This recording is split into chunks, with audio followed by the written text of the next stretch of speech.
నమస్తే అందరికీ. ఇది వరదరాజ్ పెరుమాళ్ ఆలయము. కంచి అంటేనే ఎన్నో ఆలయాలకు నిలయము.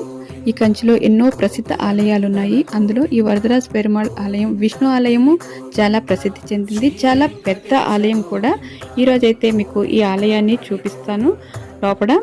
అలాగే ఇందులో బంగారు వెండి బలులైతే ఉన్నాయి. వీటిని తాకడం వల్ల సకల దోషాలు తొలగిపోతాయని భక్తుల నమ్మకం. చూడండి, ఇందులో సూర్య చంద్రులు అలాగే బంగారు వెండి బలులైతే ఉన్నాయి.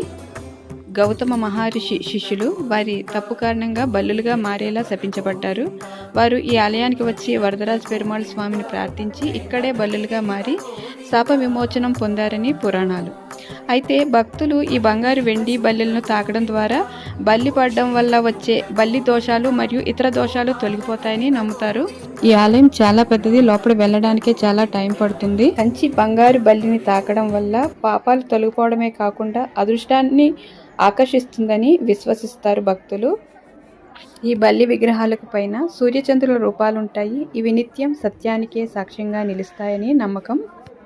వరదరాజ్ పెరుమాళ్ స్వామి గర్భగుడి వెలుపల పైకప్పుపై ఈ బంగారు వెండి బల్లి విగ్రహాలు అయితే ఉంటాయి.